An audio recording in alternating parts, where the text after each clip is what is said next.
ಇದಕ್ಕೆ ಮುಂಚೆ ಮಾತಾಡಿ ತಮ್ಮ ಜೀವನದ ಅನುಭವಗಳನ್ನ, ಕಟು ಸತ್ಯಗಳನ್ನ, ಇದರಲ್ಲಿ ಅದನ್ನು ಕೆಲವನ್ನ ಕೇಳೋದು ಸ್ವಲ್ಪ ಇಷ್ಟ ಆಗೋದಿಲ್ಲ ನಮಗೊಂದ್ಸಲಿ. ಯಾಕಂದರೆ ನಾವು 25, 30, 40, 45 ವರ್ಷಗಳಿಂದ ಯಾವುದನ್ನು ಮಾಡ್ಕೊಂಬಂದ್ಬಿಟ್ಟಿದ್ದೀವಿ. ಅದನ್ನು ಯಾರಾದರೂ ತಪ್ಪು ಅಂತ ಹೇಳಿದ್ರೆ ಸ್ವಲ್ಪ ಇರಿಟೇಷನ್ ಆಗುತ್ತೆ ಒಳಗಡೆ. ಯಾಕಂದರೆ ಅವರು ಉಪ್ಪುದು ಹೇಳಿದ್ರು ಒಂದ್ಸಲಿ, ಅನ್ನಪೂರ್ಣ ಉಪ್ಪು, ಅನ್ನಪೂರ್ಣ ಕಂಪನಿ ಬಗ್ಗೆ ನಮಗೇನು ದ್ವೇಷ ಏನಿಲ್ಲ. ಉದಾಹರಣೆಗೆ ಅನ್ನಪೂರ್ಣ ಉಪ್ಪು ಅಂತ ಹೇಳಿ ಅದನ್ನು ಯಾಕೆ ಬಳಸ್ತೀವಿ ಅಂದರೆ, ಅದು ಸಾಲ್ಟ್ ಕಂಟೈನರ್ ಏನಿದೆ ಅದರಲ್ಲಿ ಸುಲಭಕ್ಕೆ ಕೆಳಗೆ ಬೀಳುತ್ತೆ ಅಂತ. ಜೀವನವನ್ನು ಅಷ್ಟು ಸರಳವಾಗಿ, ಅಂದರೆ ಆ ರಂಧ್ರಗಳಲ್ಲಿ ಅದು ತುಂಬ ಸುಲಭಕ್ಕೆ ಕೆಳಗೆ ಬೀಳುತ್ತೆ ತಟ್ಟೆಗೆ ಅನ್ನುವ ಏಕೈಕ ಕಾರಣದಿಂದ ಅನೇಕ ಜನ ಅದನ್ನು ಉಪಯೋಗಿಸ್ತಾರೆ ಒಂದ್ಸರಿ. ಅದು ನಮ್ಮ ಎದುರಿಗೆ ಬಂದಾಗ ಒಂಚೂರು ಇರಿಟೇಷನ್ ಆಗುತ್ತೆ. ಯಾಕಂದರೆ ನಾವು ತಪ್ಪು ಮಾಡ್ತಾ ಇದ್ದೀವಿ ಅಂತ ನಮ್ಗೆ ಯಾವಾಗ ಗೊತ್ತಾಗುತ್ತೆ ಮತ್ತು ಅದನ್ನು ಬಿಡೋಕ್ಕಾಗೋದಿಲ್ಲ. ಆಗ ಒಳಗಡೆಯಿಂದ ಒಂದು ಅಸ್ವಸ್ಥತೆ ನಿರ್ಮಾಣ ಆಗುತ್ತೆ. ಆ ಥರ ಅಸ್ವಸ್ಥತೆಯನ್ನು ಬೇಕು ಅಂತ ನಿರ್ಮಾಣ ಮಾಡ್ತಾ ಇರ್ತಕ್ಕಂಥ ವೈದ್ಯ ಹನುಮಂತ ಮಳಲಿಯವರೇ. ಯಾಕಂದ್ರೆ ಅದರಿಂದ ನಮ್ಗೆ ಆ ಅಸ್ವಸ್ಥತೆ ಒಳ್ಳೇದು ಮಾಡುತ್ತೆ. ಹಾಗಾಗಿ ಬೇಕು ಅಂತ ನಿರ್ಮಾಣ ಮಾಡ್ತಾ ಇರ್ತಕ್ಕಂಥ ವೈದ್ಯರವರು ಮಾಡ್ತಾ ಇರಲಿ, ಅವ್ರು ಹಾಗೆ ಶಾಶ್ವತವಾಗಿ ಮಾಡ್ತಾ ಇರಲಿ ಅಂತಲೇ ಬಯಸ್ತೀವಿ ಒಂದ್ಸಲಿ. ಯಾಕಂದ್ರೆ ಯಾರೋ ನಮ್ಮ ತಪ್ಪು ತಪ್ಪು ತಪ್ಪು ಅಂತ ಹೇಳ್ತಾ ಇರಬೇಕು ಒಂದ್ಸಲಿ. ಆ ಪ್ರಜ್ಞೆಯಿಂದ ನಾವು ಅನೇಕ ಸಲ ಸರಿ ದಾರಿಗೆ ಹೋಗ್ತೀವಿ. ಬರೀ ಒಳ್ಳೇದು ಗೊತ್ತಾಗಿ ಮಾತ್ರ ಹೋಗ್ತೀವಿ ಅಂತೇನಿಲ್ಲ, ತಪ್ಪು ಗೊತ್ತಾಗಿಯೂ ಅನೇಕ ಸಲ ಒಳ್ಳೆ ದಾರಿಗೆ ಹೋಗ್ತೀವಿ. ಆ ಥರ ಅನೇಕ ಸಂಗತಿಗಳನ್ನ ಇವತ್ತು. ಮತ್ತು ವೈದ್ಯ ಹನುಮಂತ ಮಳಲಿಯವರ ವಿಶೇಷತೆ ಏನು ಅಂತ ಕೇಳಿದ್ರೆ, ಆಧುನಿಕ ಡಾಕ್ಟರ್ಗಳು ತುಂಬ ಜನ ತಾವು ಮಾಡದೇ ಇರೋದನ್ನು ನಮ್ಗೆ ಹೇಳ್ತಾರೆ ಒಂದ್ಸಲಿ. ಆದರೆ ಹನುಮಂತ ಮಳಲಿಯವ್ರು ತಾವು ಮಾಡ್ತಾರೆ ಮತ್ತು ನಮ್ಗೆ ಹೇಳ್ತಾರೆ ಒಂದ್ಸಲಿ. ಹೀಗಾಗಿ ಮೊದಲನೇ ಪ್ರಯೋಗ ತಮ್ಮ ಮೇಲೆ ಅವ್ರು ಮಾಡ್ಕೊಂಡಿರ್ತಾರೆ. ಹಾಗಾಗಿ ಜಾಸ್ತಿ ನಂಬಿಕೆ ಹುಟ್ಟುತ್ತೆ ಒಂದ್ಸಲಿ. ಆ ಥರ ತುಂಬ ಈ ಥರ ಮೂಲಭೂತವಾಗಿರ್ತಕ್ಕಂಥ ಸಂಗತಿಗಳನ್ನ ಸಮಾಜದಲ್ಲಿ ಅಳವಡಿಸುವಂಥ ಪ್ರಯತ್ನವನ್ನು ಅವರು ಮಾಡ್ತಾ ಇದ್ದಾರೆ. ಅವರು ಕೂಡ ಇವತ್ತಿನ ವೇದಿಕೆಯಲ್ಲಿದ್ದಾರೆ. ಇನ್ನೊಬ್ಬರು ಡಾಕ್ಟರ್ S.R. ಲೀಲಾ ಅವರು, ಅವ್ರ ಬಗ್ಗೆ ಕೇಳ್ದೆ ಒಂದ್ಸಲಿ. ಈ ಥರದ ಅನೇಕ ಚಟುವಟಿಕೆಗಳಿಗೆ ಅವರು ಆಪತ್ ಬಾಂಧವರು. ಹಾಗೆ ಕರ್ನಾಟಕದಲ್ಲಿ ಒಂದು ರೀತಿಯ ಅವ್ರನ್ನ ಸಾಂಸ್ಕೃತಿಕ ರಾಯಭಾರಿ ಅಂತ ಹೇಳಿದ್ರೆ ಏನು ತಪ್ಪಿಲ್ಲ ಒಂದ್ಸಲಿ. ನಾವು ಮರೆತಿರ್ತಕ್ಕಂಥ ಜ್ಞಾನಕೋಶದ ಅನೇಕ ಪುಟಗಳನ್ನ ನಮ್ಮ ಎದುರಿಗೆ ತೆರೆದಿಡ್ತಾ ಇರ್ತಕ್ಕಂಥ ಕೆಲವು ಮಹನೀಯರಲ್ಲಿ, ವಿದ್ವಾಂಸರಲ್ಲಿ ಅವರು ಕೂಡ ಒಬ್ಬರು. ಅವರು ಕೂಡ ಇವತ್ತು ಬರೀ ಕಾರ್ಯಕ್ರಮಕ್ಕೆ ಸ್ವಾಗತ ಮಾಡೋಕ್ಕೆ ಅಥವಾ ಕಾರ್ಯಕ್ರಮದ ವೇದಿಕೆಯನ್ನು ಅಲಂಕರಿಸಲಿಕ್ಕೆ ಅಂತ ನಾವು ಸಾಧಾರಣವಾಗಿ ಹೇಳ್ತೀವಿ, ಆ ಥರ ಹಾಗೆ ಅಲಂಕಾರಕ್ಕೋಸ್ಕರ ಬಂದಿಲ್ಲ ಅವರು ಈ ಕೆಲಸದಲ್ಲಿ ಒಂದು ಬಹುದೊಡ್ಡದಾಗಿರ್ತಕ್ಕಂಥ ಬೆನ್ನೆಲುಬು. ಶೈಲೇಶ್ ಉಳ್ಳ ನನ್ನ ಎರಡನೇ ತಾಯಿ ಅಂತ ಹೇಳ್ತಾ ಇರಬೇಕಾದ್ರೆ ಅದನ್ನು ಹೇಳೋದು ಭಾಳ ಸುಲಭ, ಸ್ನೇಹಿತ ಅಂತ ಹೇಳೋದು ತುಂಬ ಸುಲಭ, ನನಗೆ ಕ್ಲೋಸ್ ಇವರು ಅಂತ ಹೇಳೋದು ಭಾಳ ಸುಲಭ. ಆದರೆ ಎರಡನೇ ತಾಯಿ ಅಂತ ಹೇಳಬೇಕು ಅಂತ ಹೇಳಿದ್ರೆ ಅದೊಂದು ಸ್ವಲ್ಪ ಕಷ್ಟದ ಶಬ್ದ. ಅದನ್ನು ಹೇಳ್ತಾ ಇರಬೇಕಾದ್ರೆ ಶೈಲೇಶ್ ಒಳ್ಳ ಅವ್ರ ಸ್ವರ ಸ್ವಲ್ಪ ಆರ್ದ್ರವಾಗಿತ್ತು ಅಂತಾರೆ. ಹಾಗೆ ಆ ನೆಲೆಯಲ್ಲಿ ಡಾಕ್ಟರ್ S.R. ಲೀಲಾ ಅವರು ಇವತ್ತಿನ ಕಾರ್ಯಕ್ರಮದಲ್ಲಿದ್ದಾರೆ. ಹಾಗೆ ಇವತ್ತಿನ ಈ ಒಕ್ಕೂಟ ಏನಿದೆ, ಇವತ್ತು ನಾವು ಸೇರಿರೋದೇನಿದೆ, ಒಂಥರ ಗೋ ಪರಿವಾರದ ಸ್ನೇಹ ಮಿಲನ ಅಂತ ಅನ್ಕೊಳ್ತೀನಿ ನಾನು ಇಲ್ಲೊಂದ್ಸಲಿ. ಇಲ್ಲಿ ಯಾರಾದರೂ ಗೋವನ್ನು ಕದ್ಕೊಂಡು ಹೋಗ್ತಾ ಇದ್ರೆ ನನ್ನ ಪ್ರಾಣಕ್ಕಿಂತ ಮಿಗಿಲಾಗಿ ಪ್ರಾಣವನ್ನು ಪಣ ಕೊಟ್ಟಾದರೂ, ಇದಾದ್ರೂ ಪಣಕ್ಕಿಟ್ಟಾದರೂ ನಾನು ಅದನ್ನು ಕಾಪಾಡ್ತೀನಿ ಅಂತ ಸಂಕಲ್ಪ ತೊಟ್ಟಿರ್ತಕ್ಕಂಥ ಪುನೀತ್ ಕೆರೆಹಳ್ಳಿ ತರದವ್ರು ಇದ್ದಾರೆ. ಮಧುಗಿರಿ ಮಧು ತರದವರು, ಶೈಲೇಶ್ ಒಳ್ಳ ತರದವರು ಗೋ ಶಾಲೆ ನಡೆಸ್ತಾ ಇದ್ದಾರೆ ಒಂದ್ಸಲಿ. ಯಾಕೆ ಹೇಳ್ತೀನಿ ಇದನ್ನ ಅಂತ ಕೇಳಿದ್ರೆ, ಸಂಸ್ಕೃತದಲ್ಲಿ ಒಂದು ವಾಕ್ಯ ಇದೆ, ಅದು ವಿಸರ್ಗ ಇರಬೇಕೋ ಬೇಡವೋ ಅಂತ S.R. ಲೀಲಾ ಅವ್ರು ಆಮೇಲೆ ಬೈಲಿ, ನಮಗೆ ಮಾತಾಡ್ತಾ ಇರುವಾಗ ಬೈಬೇಡಿ ಒಂದ್ಸಲಿ. ಯುದ್ಧಸ್ಯ ವಾರ್ತಾ ರಮ್ಯಾನೋ ನನಗೆ ಗೊತ್ತಿಲ್ಲ ಒಂದ್ಸಲಿ, ಏನು ರಮ್ಯಾ, ಸರಿ ಬೈಲಿಲ್ಲ ಇವತ್ತು. ಯುದ್ಧಸ್ಯ ವಾರ್ತಾ ರಮ್ಯ ಅಂತ ಒಂದು ವಾಕ್ಯ ಇದೆ ಒಂದ್ಸಲಿ. ಸಮಾಜದ ಕೆಲಸ ಇದೆಯಲ್ಲ ಕೇಳ್ತಾ ಇರಬೇಕಾದ್ರೆ ಭಾಳ ಖುಷಿ ಆಗುತ್ತೆ ನಮ್ಗೆ. ಆಪರೇಷನ್ ಸಿಂಧೂರ್ ನಡೀತಾ ಇರಬೇಕಾದ್ರೆ ಸಾಯಂಕಾಲ 5:30 ನಾವು ಸ್ಥಗಿತಗೊಳಿಸ್ತೀವಿ ಅಂತ ಹೇಳಿದಾಗ ನನ್ನನ್ನು ಸೇರ್ಕೊಂಡಾಗ ಅನೇಕ ಸೋಷಿಯಲ್ ಮೀಡಿಯಾ ವೀರರು ನನಗೊಂದು ಸಂಘಟನೆ ಜವಾಬ್ದಾರಿ ಇದ್ದಿದ್ದರಿಂದ ಟೈಪ್ ಮಾಡಲಿಲ್ಲ ನಾನು ಸೋಷಿಯಲ್ ಮೀಡಿಯಾದಲ್ಲಿ. ಸಂಘಟನೆ ಜವಾಬ್ದಾರಿ ಇಲ್ಲದೆ ಇರ್ತಕ್ಕಂಥವ್ರು ಎಲ್ಲರೂ ಏನು ಉಪಯೋಗ ಇಲ್ಲ ಈ ಸೈನ್ಯ, ಏನು ಉಪಯೋಗ ಇಲ್ಲ ಈ ಪ್ರಧಾನಮಂತ್ರಿ, ಇನ್ನೂ ಸ್ವಲ್ಪ ಮುಂದುವರಿಬೇಕಾಗಿತ್ತು ಅಂತ ಟೈಪ್ ಮಾಡಿದ್ದು ಅವನು. ಯಾಕಂದ್ರೆ ಭಾಳ ಫ್ರೀಯಾಗಿ ಟೈಪ್ ಮಾಡ್ಬೋದು. ಇವತ್ತು ಅಟಲ್ಜಿ ಕಾರಣಕ್ಕೆ ನೆಟ್ವರ್ಕು ಭಾಳ ಚೀಪ್ ಆಗಿಬಿಟ್ಟಿದೆ. ಹಾಗೆ ನರೇಂದ್ರ ಮೋದಿ ಕಾರಣಕ್ಕೆ ಮೊಬೈಲು ಕೂಡ ತುಂಬ ಚೀಪ್ ಆಗಿದೆ. ಹೀಗಾಗಿ ಟೈಪ್ ಮಾಡೋಕ್ಕೆ ಭಾಳ ತಾಕತ್ ಬೇಕು ಅಂತ ಏನಿಲ್ಲ, ಒಂದು ಸ್ವಲ್ಪ ಗೊತ್ತಿದ್ರೆ ಸಾಕು, ಭಾಷೆ ಗೊತ್ತಿದ್ರೆ ಸಾಕು. ಆದರೆ ಆ ಗಡಿಯಲ್ಲಿ ಅದೇ ಒಂದು 2-3 ಶವಗಳು ರಾಷ್ಟ್ರಧ್ವಜದಲ್ಲಿ ಸುತ್ತಕೊಂಡು ನಮ್ಮ ಮನೆ ಬೀದಿಗೋ ನಮ್ಮ ಹಳ್ಳಿಗೋ ಬಂದಾಗ ಯಾಕೆ ಬೇಕಿತ್ತಿದು? ರಾಜಕೀಯಕ್ಕೋಸ್ಕರ ಯುದ್ಧ ಮಾಡ್ತಾ ಇದ್ದಾರೆ. ಅಥವಾ ಇನ್ನೂ ಒಂದು 4-5 ದಿನ ಯುದ್ಧ ಮುಂದುವರೆದು, ಅನಿವಾರ್ಯವಾಗಿ ಇನ್ನೊಂದು 4-5 ದಿನ ಯುದ್ಧ ಮುಂದುವರೆದ್ರೆ ಮೊದಲು ಜಾಸ್ತಿ ಆಗೋದೇ ಪೆಟ್ರೋಲು ಮತ್ತು ಡೀಸೆಲಿನ ಬೆಲೆ. ಅಕಸ್ಮಾತ್ ಪೆಟ್ರೋಲು ಮತ್ತು ಡೀಸೆಲ್ ಬೆಲೆ ಸ್ವಲ್ಪ ಜಾಸ್ತಿ ಆದಾಗ ಅದೇ ಯಾರು ಟೈಪ್ ಮಾಡ್ತಿದ್ರಲ್ಲ, ಅದು ಅಷ್ಟೊತ್ತು ದೇಶಭಕ್ತರಾಗಿದ್ದವರು 4-5 ದಿನ ಆದ ಕೂಡಲೇ ಎಕನಾಮಿಸ್ಟ್ ಆಗಿಬಿಡ್ತಾರೆ ಅಂತಲೇ. ಇದನ್ನ ಹೆಂಗೆ ಜಾಸ್ತಿ ಮಾಡಿದೇನೋ ಹೇಗೆ ದೇಶವನ್ನು ಸಂಭಾಳಿಸ್ಬೋದು ಅಂತ ಉಪದೇಶ ಮಾಡ್ತಾರೆ ಅಂತ. ಹೀಗೆ ಯುದ್ಧಸ್ಯ ವಾರ್ತಾ ರಮ್ಯ ಅಂತ ಭಾಳ ಮುಂಚಿನಿಂದ ಒಂದು ವಾಕ್ಯ ಇದೆ. ಯಾಕಂದ್ರೆ ದೂರದಲ್ಲಿ ಕೂತ್ಕೊಂಡು ಟಿವಿಯಲ್ಲಿ ಹೆಂಗೆ ಆರ್ತಾ ಇದೆ ನೋಡಿ ನಮ್ಮ ರಾಕೆಟ್ ರಾಕೆಟು ಅಂತಾನೆ. ಆ ಹಾರಿಸೋನು ಧೂಳಿನಲ್ಲಿ ಏನು ಮುಳುಗ್ತಾನೆ ಅಲ್ಲಿಂದ ಹಿಡಿದು ಹಾರಿಸಿದ ಕ್ಷಣಕ್ಕೆ ಇವತ್ತಿನ ತಂತ್ರಜ್ಞಾನದಲ್ಲಿ ನಾನೆಲ್ಲಿ ನಿಂತಿದ್ದೀನಿ ಅನ್ನೋ ಲ್ಯಾಟಿಟ್ಯೂಡು ಲಾಂಜಿಟ್ಯೂಡು ಎದುರಾಳಿಗೂ ಕೂಡ ಗೊತ್ತಾಗಿರುತ್ತೆ. ನಾನು ನನ್ನ ಜಾಗ ಬದಲಾಯಿಸಬೇಕು, ನನ್ನ ಜಾಗ ಬದಲಾಯಿಸೋಕ್ಕೆ ಕೆಲವೇ ಸೆಕೆಂಡ್ ಇರೋದು.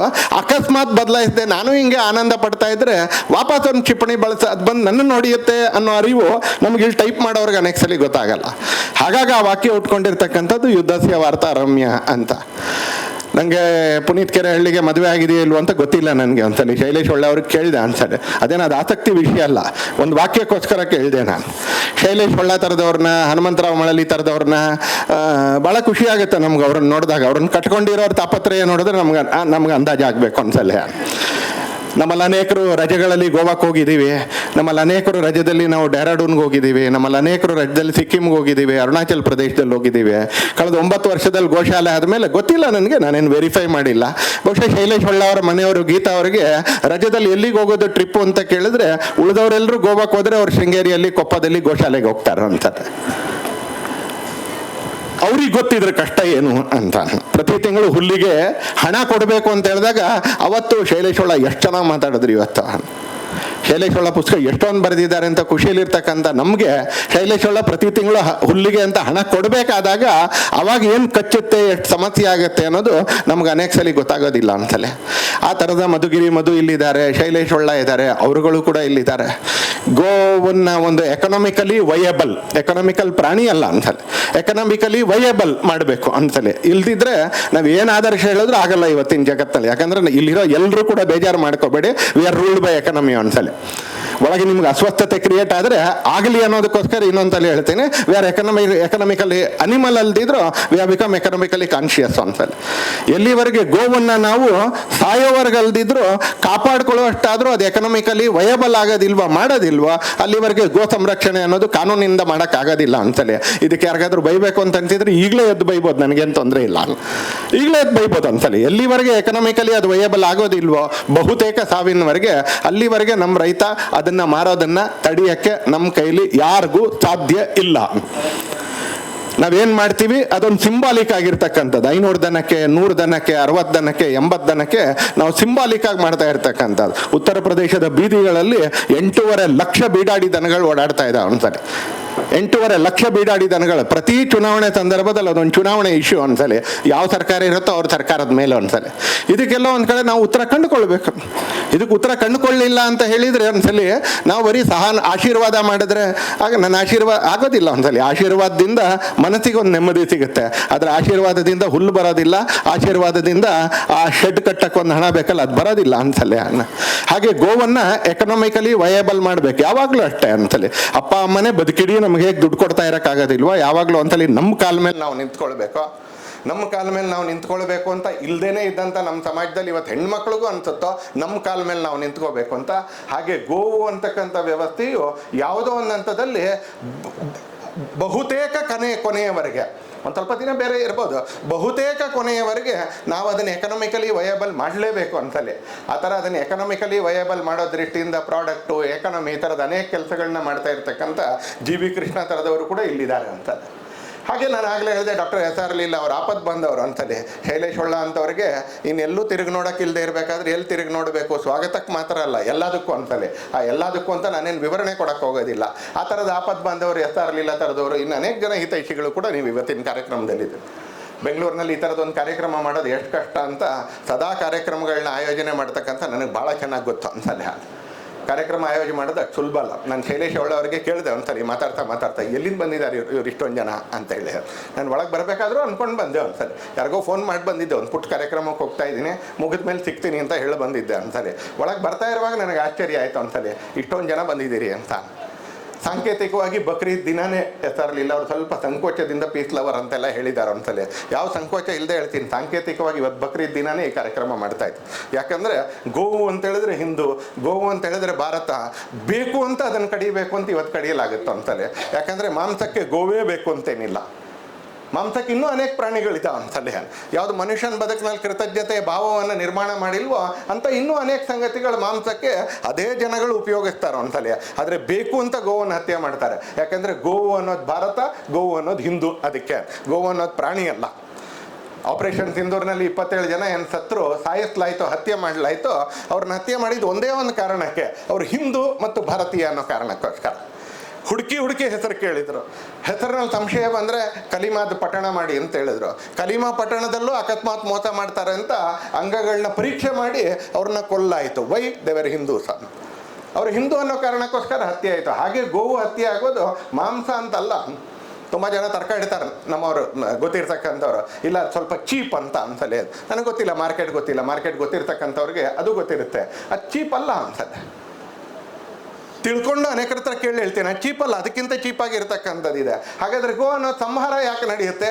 ನೀವು ಇಲ್ಲಿ ಕೂತ್ಕೊಂಡಿರ್ತಕ್ಕಂಥವ್ರು ಹಿಂದೂಗಳು ಬೈ ಪ್ರಾಕ್ಟೀಸ್ ಹಿಂದೂಗಳು ಅಥವಾ ಬೈ ಫೈತ್ ಹಿಂದೂಗಳಾಗಿರ್ತಕ್ಕಂಥವ್ರು, ನೀವು ಅದನ್ನು ಆರಾಧಿಸ್ತೀರಿ ಅಂತಲೇ ಇವತ್ತು ಹತ್ಯೆ ನಡೆಯುತ್ತೆ ಅನ್ಸಲ್ಲ. ಬೇರೆ ಯಾವುದೇ ಕಾರಣಕ್ಕಲ್ಲ. ಅದು ರುಚಿಯಾಗಿರುತ್ತೆ, ಅದು ಚೀಪಾಗಿ ಸಿಗುತ್ತೆ, ಅದು ಎಲ್ಲಂದ್ರಲ್ಲಿ ಸಿಗುತ್ತೆ ಅಂತಲ್ಲ. ನೀವು ಆರಾಧನೆ ಮಾಡ್ತೀರಿ ಅಂತ ಹತ್ಯೆ ನಡೆಯುತ್ತೆ ಅನ್ಸಲ್ಲ. ಅದನ್ನು ರಕ್ಷಣೆ ಮಾಡೋಕ್ಕೆ ಅಂತ ಹೊರಟಾಗ ಎಲ್ಲೆಲ್ಲಿ ಕಡಿಯುತ್ತೆ ಅನ್ನೋದನ್ನ ಮಳಲಿ ಅವ್ರು ಹೇಳಿದ್ರು. ಅಕಸ್ಮಾತ್ ತಿಳ್ಕೊಳ್ಬೇಕು ಅಂತ ಆಸಕ್ತಿ ಇದ್ರೆ ಪುನೀತ್ ಕೆರಳಿ ಅವ್ರ ಹತ್ರ ಕೇಳಿ. ಇನ್ನೂ 4 ಜನ ಕಾರ್ಯಕರ್ತರು ಇದ್ದಾರೆ, ಏಕದಮ್ ಬಾಯಿಗೆ ನನಗೆ ಹೆಸರು ಬರ್ತಾ ಇಲ್ಲ, ಕ್ಷಮಿಸಿ ಅಂತಲೇ, ಅಂಥವ್ರ ಹತ್ರ ಕೇಳಿ ಅಂತಲೇ. ಹೀಗೆ ಆ ಥರದ ಎಲ್ಲ ಗೋಪ್ರೇಮಿಗಳು ನಾವು ಇವತ್ತಿಗೆ ಸರಿದೀವಿ ಒಂದ್ಸಲಿ. ಯುದ್ಧಸ್ಯ ವಾರ್ತಾ ರಮ್ಯ ಅಂತ ನಾನು ಹೇಳ್ದೆ. ಅದನ್ನು ಕೇಳ್ತಾ ಇರುವಾಗ ಹನುಮಂತರಾವ್ ಮಳ್ಳಿಯಲ್ಲಿ ಅವ್ರು ಹೇಳ್ತಾ ಇರಬೇಕಾದ್ರೆ ನಮಗೆ ಭಾಳ ಖುಷಿ ಆಗ್ತಾ ಇತ್ತು ಒಂದ್ಸಲಿ. ಆದರೆ ಅದನ್ನು ಮಾಡಬೇಕು ಅಂತ ಹೇಳಿದ್ರೆ ಅದನ್ನು ಪ್ರಾಕ್ಟೀಸ್ ಮಾಡಬೇಕು ಒಂದ್ಸಲಿ. ಅದನ್ನು ಪ್ರಾಕ್ಟೀಸ್ ಮಾಡಬೇಕು ಅಂದರೆ ಅದೇ ಥರ ಇರಬೇಕು ಅಂತ ಹೇಳಿದ್ರೆ ಗ್ರಾಮದಲ್ಲೇ ಇರಬೇಕು. ಗೋಶಾಲೆ ಎಲ್ಲಿ ಕಟ್ಟಬೇಕು ಅಂತ ಕೇಳಿದ್ರೆ ಅದನ್ನು ನೃಪತುಂಗ ರಸ್ತೆಯಲ್ಲಿ ಕಟ್ಟಕ್ಕಾಗೋದಿಲ್ಲ ಇವತ್ತಿನ ರಿಯಲ್ ಎಸ್ಟೇಟಲ್ಲಿ, ಅದನ್ನು ಗ್ರಾಮಕ್ಕೆ ಕಟ್ಟಬೇಕು ಅಂತ. ಇದು ಪ್ರವಾಹಕ್ಕೆ ವಿರುದ್ಧವಾಗಿರ್ತಕ್ಕಂಥ ಈಜು. ಎಸ್ ವಿ ಪರಮೇಶ್ವರ ಭಟ್ರು ಸುಂದರವಾಗಿರ್ತಕ್ಕಂಥ ಪದ್ಯ ಬರೀತಾರೆ. ಅದರಲ್ಲಿ ಬರೀತಾರೆ, ನದಿಗೆ ದುರಿಸುತ್ತ ಈಜುವುದಾದರೆ ಅಂತ. ಇದು ಪ್ರವಾಹಕ್ಕೆ ಎದುರಾಗಿರ್ತಕ್ಕಂಥ ಈಜು. ಯಾಕಂದರೆ ಜಗತ್ತು ಇವತ್ತು ನಾಗರಿಕರ ಜಗತ್ತು, ಸಿಟಿಸನ್ಸ್ ಜಗತ್ತು. ನಾವೆಲ್ಲರೂ ನಾಗರಿಕರೇ ಅನ್ಸಲ್ಲ. ನಾಗರಿಕರ ಅನ್ನೋ ಶಬ್ದದಲ್ಲೇ ನಗರ ಇದೆ, ಸಿಟಿಸನ್ಸ್ ಅನ್ನೋ ಶಬ್ದದಲ್ಲೇ ಸಿಟಿ ಇದೆ. ಎಲ್ಲವೂ ಕೂಡ ಇವತ್ತು ಸಿಟಿ ಕಡೆ ಬರ್ತಾ ಇರಬೇಕಾದ್ರೆ ಗೋ ಸಂರಕ್ಷಣೆ ಅಂತ ಹೇಳಿದ್ರೆ, ಪಾರಂಪರಿಕ ವೈದ್ಯ ಅಂತ ಹೇಳಿದ್ರೆ ಅದು ಸಿಟಿಗೆ ವಿರುದ್ಧವಾಗಿ ಗ್ರಾಮದ ಕಡೆಗೆ ಹೋಗ್ಬೇಕಂತ. ತಿಂಗಳಲ್ಲಿ ಎಷ್ಟು ದಿನ ಹೋಗ್ತಾರೆ ಅಂತ ಕೇಳಿದೆ. ಸಂಕೋಟದಿಂದ ಉತ್ತರ ಕೊಡಲಿಲ್ಲ ಶೈಲೇಶ್ ಒಳ್ಳ. ಪಕ್ಕದಲ್ಲಿ ಇದ್ದಿದ್ದು ಚಟಿಗದ್ದೆ ರಾಮಸ್ವಾಮಿ ಯಾರು ಹೇಳಿದ್ರು, ಸರ್ 12ರಿಂದ 15 ದಿನ, ಕೆಲವು ಸಲ 18 ದಿನ ಅಲ್ಲಿರ್ತಾರೆ. ಇಡೀ ಜಗತ್ತು, ಇಡೀ ಶೃಂಗೇರಿ, ಇಡೀ ಕೊಪ್ಪದಲ್ಲಿ ಇರ್ತಕ್ಕಂಥ ಯುವಕರು ಬೆಂಗಳೂರಿಗೆ ಬಂದಿರಬೇಕಾದ್ರೆ, ಉತ್ತರಹಳ್ಳಿಲಿ, ಗಿರಿನಗರದಲ್ಲಿ ಹೆಜ್ಜೆ ಹಾಕದಲ್ಲೆಲ್ಲ ಕೊಪ್ಪದವರು, ಶೃಂಗೇರಿಯವರೇ ಕಾಣಿಸ್ತಾ ಇರಬೇಕಾದ್ರೆ ಬೆಂಗಳೂರಿನಲ್ಲಿರೋ ಒಬ್ಬ ಯುವಕ ಕೊಪ್ಪಕ್ಕೆ ಹೋಗಬೇಕು ಅಂತ ಕೇಳಿದ್ರೆ ಅದನ್ನೇ ಪರಮೇಶ್ವರ ಭಟ್ರು ಹೇಳಿದ್ರು, ನದಿಗೆ ಎದುರಿಸಿತ ಹೋಗುವುದಾದರೆ ಜೀವಂತ ಮತ್ಸ್ಯವೇ ಬೇಕು. ಹೊಳನಿನ ದಿಕ್ಕಲ್ಲಿ ಸಾಗುವುದಾದರೆ ಕೊಳತೊಂದು ಕಸ ಕಡ್ಡಿ ಸಾಕು. ನೀವು ಪ್ರವಾಹದ ಜೊತೆಗೆ ಹೋಗ್ಬೇಕು ಅಂತ ಕೇಳಿದ್ರೆ ನನ್ನಂಥ 1000 ಜನ ನಾವು ಪ್ರವಾಹದ ಜೊತೆಗೆ ಹೋಗ್ತಾ ಇರ್ತೀವಿ. ಆದರೆ ಪ್ರವಾಹದ ವಿರುದ್ಧ ಈಜಬೇಕು ಅಂತ ಕೇಳಿದ್ರೆ ಶೈಲೇಶ್ ಅಂತವರು, ಪುನೀತ್ ಅಂತವರು, ಮಧುಗಿರಿ ಮಧು ಅಂತವರು, ಈ ಥರದ್ದು ಒಂದಷ್ಟು ಜನ ಪ್ರವಾಹದ ವಿರುದ್ಧ ಈಜ್ತಾರೆ ಒಂದ್ಸಲ. ಹಾಗಾದ್ರೆ ಕೇಳಕ್ಕೆ ನಮಗೆ ಭಾಳ ಸುಲಭ ಒಂದ್ಸಲ. ಆದರೆ ಅವ್ರ ಜೊತೆಗಿರ್ತಾರಲ್ಲ ಅವ್ರಿಗೆ ಗೊತ್ತಾದ್ರೆ ಕಷ್ಟ ಏನು ಅಂತ. 108 ವಿಡಿಯೋ ಮಾಡಿದ್ದೀನಿ. ಯಾರಿಗೋ ಚಾಲೆಂಜಿಂಗ್ ಆಗಿ ಯೂಟ್ಯೂಬ್ ಚಾನಲ್ ಪ್ರಾರಂಭ ಮಾಡಬೇಕಾದ್ರೆ ಹೇಳಿದೆ 1008 ವಿಡಿಯೋ ಮಾಡ್ತೀನಿ ಅಂತ ಹೇಳಿದೆ ಅಂತ ಅವ್ರು ಹೇಳ್ತಾ ಇರಬೇಕಾದ್ರೆ ಅಚಾನಕ್ಕಾಗಿ ನಾನು ಗೀತಾ ಅವ್ರ ಮುಖ ನೋಡ್ತಾ ಇದ್ದೆ ಒಂದ್ಸಲಿ. ನಮ್ಮೆಲ್ರಿಗೂ ಭಾಳ ಖುಷಿ 1008 ವಿಡಿಯೋ ಮಾಡ್ತಾರೆ ಅಂತ. 108 ಮಾಡೇ ನನಗೆ ಸಿಗೋದಿಲ್ಲ. 1008 ಮಾಡಿದ್ಮೇಲೆ ಇವಾಗ ಏನು ಎಲ್ಲಿ ಹುಡ್ಕೋದು ಅನ್ನೋ ಚಿಂತೆ ಅವ್ರ ಮುಖದಲ್ಲಿ ಇತ್ತು ಅಂತ. ಹೀಗೆ ಇವೆಲ್ಲ ಸಾಮಾಜಿಕ ಕಾರ್ಯದಲ್ಲಿ ತೊಡಗಿಕೊಂಡು ಮುಂದೆ ಹೋಗ್ತಾ ಇರಬೇಕಾದ್ರೆ ಇವೆಲ್ಲವೂ ನಾವು ಗಮನಿಸಬೇಕಾಗಿರ್ತಕ್ಕಂಥ ಸಂಗತಿಗಳು. ಅದಕ್ಕೆ ಸ್ವಲ್ಪ ಡಿಸ್ರಪ್ಷನ್ ಆದರೂ ಪರವಾಗಿಲ್ಲ, ಅನುಮತಿ ಇಲ್ಲದೆ ಬನ್ನಿಯಮ್ಮ ಅಂತೇಳಿ ವೇದಿಕೆಗೆ. ಎತ್ತರ್ಲಿಲ್ಲ ಅವ್ರಿಗೊಂದು ಬುಕೆ ಕೊಟ್ಟು ಅವ್ರಿಗೆ ಸನ್ಮಾನ ಮಾಡೋಕೆ ಹೇಳ್ತೀನಿ. ಯಾಕಂದರೆ ಅವ್ರು ಬೆಂಬಲ ಕೊಡದೇ ಇದ್ದಿದ್ರೆ ಶೈಲೇಶ್ ಒಳ್ಳ ಇಲ್ಲಿವರೆಗೆ ಅದನ್ನು ಮಾಡೋಕ್ಕಾಗ್ತಾ ಇರಲಿಲ್ಲ. ಬನ್ನಿ ಕೊಡಿ, ಒಂದು ಬುಕೆ ಕೊಡಿ. ನೀವು ಕೊಟ್ಟು ಬನ್ನಿ, ನೀವು ಬನ್ನಿ ಬನ್ನಿ. ನಾವೇನು ಅಲಂಕಾರ ಕೇಳ್ತಾ ಇಲ್ಲಮ್ಮ. ಬನ್ನಿ ಬನ್ರಿ, ಕೊಡ್ರಿ, ತಗೊಂಬ.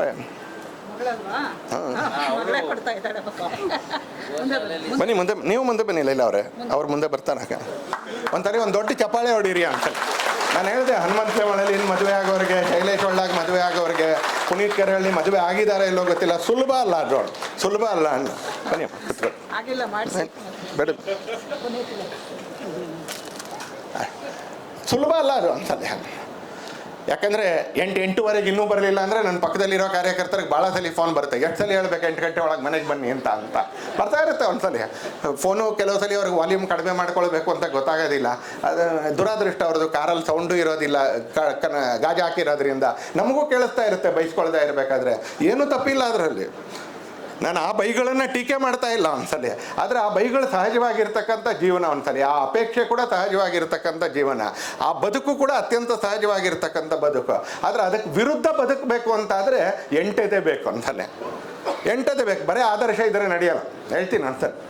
ಆದರ್ಶದ ಬೆನ್ನು ಹತ್ಕೊಂಡೇ ಹೋಗಿರ್ತಕ್ಕಂಥ ಸ್ವಯಂ ಅನುಭವ ಇರ್ತಕ್ಕಂಥ ಹೇಳ್ತೀನಿ, ಆದರ್ಶದ ಬೆನ್ನು ಹತ್ಕೊಂಡು ಹೋಗೋದು ಅಷ್ಟು ಸುಲಭ ಅಲ್ಲ ಒಂದ್ಸಲಿ. ಅದು ಯುದ್ಧಸ್ಯ ವಾರ್ತಾ ರಮ್ಯ ತರದ್ದೇ ಅನ್ಸಲ್, ಅಷ್ಟ ಸುಲಭದ ವಾಕ್ಯ ಅನ್ಸಲೆ. ಕಡೇ ಸಲ ಒಂದ್ಸಲಿ ಅಪ್ಪ ಅಮ್ಮ ಕೇಳ್ತಾರಲ್ಲ, ಬರ್ತೀಯೇ ಇಲ್ವಾ ವಾಪಸ್ ಮನೆಗೆ ಅಂತ, ಅವತ್ತು ಇಲ್ಲ ಅಂತ ಹೇಳಬೇಕಲ್ಲ ಒಂದ್ಸಲಿ. ಅದಕ್ಕೆ ಅದು ಆದರ್ಶದ ಕಾರಣಕ್ಕೆ ನಡೆಯೋದಿಲ್ಲ ಒಂದ್ಸಲಿ. ಹಾಗೆ ಶೈಲೇಶ್ಗೂ ಅಷ್ಟೇ 9 ವರ್ಷದಿಂದ ಗೋಶಾಲೆ ನಡೆಸ್ತಾ ಇದ್ದಾರೆ. ಪುಸ್ತಕ ಮಾರಾಟ ಆಗತ್ತೆ ಕಣ್ರಿ ಹೇಳ್ತಾರೆ, ಅನೇಕ ಟೀಚರ್ಸ್ ಬಗ್ಗೆ ಹೇಳ್ತಾರೆ, ಸಂಬಳ ಸಿಗುತ್ತೆ ಅದಕ್ಕೆ ಟೀಚಿಂಗ್ ಮಾಡ್ತಾರೆ ಅಂತ. ನಾನು ನಿನ್ನೆ ಕೂಡ ಒಂದು ಕಾಲೇಜ್ಗೆ ಹೋಗಿದ್ದೆ, ಅಲ್ಲಿ ಹೇಳ್ತಾ ಇದ್ದೆ ಒಂದ್ಸಲಿ, ಅವ್ರ ಮಕ್ಕಳು ಆರೋಗ್ಯ ಸರಿ ಇಲ್ದಿದ್ರೆ ಪಕ್ಕದ ಮನೆಯವ್ರ ಜೊತೆ ಬಿಟ್ಬಿಟ್ಟು, ಅವ್ರ ಮಕ್ಕಳಿಗೆ ಆರೋಗ್ಯ ಸರಿ ಇಲ್ದಿದ್ರೆ ಅತ್ತೆ ಕೈಯಲ್ಲಿ ಕೊಟ್ಬಿಟ್ಟು, ಅವ್ರ ಮಕ್ಕಳಿಗೆ ಆರೋಗ್ಯ ಸರಿ ಇಲ್ದಿದ್ರೆ ತಾಯಿ ಕೈ ಕೊಟ್ಬಿಟ್ಟು, ಅವ್ರ ಮಕ್ಕಳಿಗೆ ಆರೋಗ್ಯ ಸರಿ ಇಲ್ದಿದ್ರೆ ಕೆಲಸದವ್ರ ಕೈ ಕೊಟ್ಬಿಟ್ಟು ನಿಮಗೆ ಪಾಠ ಮಾಡೋಕ್ಕೆ ಬರ್ತಾರೆ ಆ ಟೀಚರ್ಸು ಅಂತ. ನೆನ್ಪಿಟ್ಕೊಳ್ಳಿ ಒಂದ್ಸರಿ, ಒಬ್ಬ ಟೀಚರ್ ಬರಬೇಕಾದ್ರೆ ಅವಳ ಮನೇಲಿ ಏನು ಸರ್ವಾಂಗ ಸುಂದರವಾಗಿರುತ್ತೆ ಆ ಮನೆ, ಅಥವಾ ಎಲ್ಲ ಅನುಕೂಲತೆಗಳಿರುತ್ತೆ, ನೋಡ್ಕೊಳ್ಳೋರೆಲ್ಲ ಇರ್ತಾರೆ ಅಂತ ಏನಿಲ್ಲ. ತಂದು ಅಂತ ಏನಾದರೂ ಇರೋದನ್ನು ಬಿಟ್ಟು ಆಕೆ ಪಾಠ ಮಾಡ್ಲಿಕ್ಕೆ ಬರಬೇಕು ಒಂದ್ಸಲಿ. ನಮಗೆ ಯಾವ್ದು ಕಾಣಿಸುತ್ತೆ? ಸಂಬಳ ಕಾಣಿಸುತ್ತೆ ಒಂದ್ಸಲಿ. ಆದರೆ 8 ಜನ ಸಾಫ್ಟ್ವೇರ್ ಇಂಜಿನಿಯರ್ಗಳು ಸಂಬಳ ಕೊಡ್ತೀವಿ ಅಂತ ಹೇಳಿದ್ರೆ ಟೀಚರ್ ಆಗಕ್ಕೆ ರೆಡಿ ಇದ್ದಾರೆ ಅಂತ ಕೇಳಿದ್ರೆ ಭಾಳ ಜನ ರೆಡಿ ಇರಲ್ಲ ಅನ್ಸತ್ತೆ. ಹಾಗೆ ಹೇಳಿದ್ರು ಶೈಲೇಶ್ ಒಳ್ಳೆ, ಯಾರೋ ಪುಸ್ತಕ ಪ್ರಕಟಣೆ ಮಾಡ್ತೀವಿ ಅಂದರೆ ಲಾಭ ಆಗುತ್ತೆ ಅಂತ ಕೇಳಿ ಅವೆನ್ಯೂ ರೋಡಿಗೆ ಭಾಳ ಹತ್ರದಲ್ಲಿದ್ದೀರಿ ಅಂತಾನೆ. 10 ಜನರ ಹತ್ರ ಕೇಳಿದ್ದೀನಿ ನಾನು, ಒಬ್ಬರ ಹತ್ರ ಅಲ್ಲ 10 ಜನರ ಹತ್ರ ಕೇಳಿದ್ದೀನಿ. ಬೆಂಗಳೂರಲ್ಲಿ ಪ್ರಚಾರಕ್ಕಾಗಿರ್ಬೇಕಾದ್ರೆ ಕೆಂಪೇಗೌಡ ಸರ್ಕಲ್ನಲ್ಲಿ ಯಾರು ಪುಸ್ತಕ ಇಟ್ಕೊಂಡಿರ್ತಾರಲ್ಲ ಅವರಲ್ಲೂ ಈಗ ಅಕಸ್ಮಾತ್ ಏನಾದರೂ ವಯಸ್ಸಾಗಿದ್ದರೆ ಅವ್ರ ಹತ್ರನೂ ಕೇಳಿದ್ದೀನಿ, ಇತ್ತೀಚೆಗೆ ನೋಡಿಲ್ಲ, ಈ ಯಾವ್ಯಾವ ಪುಸ್ತಕದಲ್ಲಿ ಲಾಭ ಬರುತ್ತೆ ಅಂತ. ಅವ್ರು ಹೇಳೋದು 2 ಪುಸ್ತಕ, ಒಂದು ಹಳ್ಳಿ ಶಕುನ, ಒಂದು ದಿನ ಪಂಚಾಂಗ, 2ರಲ್ಲಿ ಮಾತ್ರ ಲಾಭ ಬರೋದು ಅಂತ. ನಿಮ್ಗೆ ಕೇಳಿದ್ರೆ ನಗು ಬರುತ್ತೆ ನಿಮಗೆ.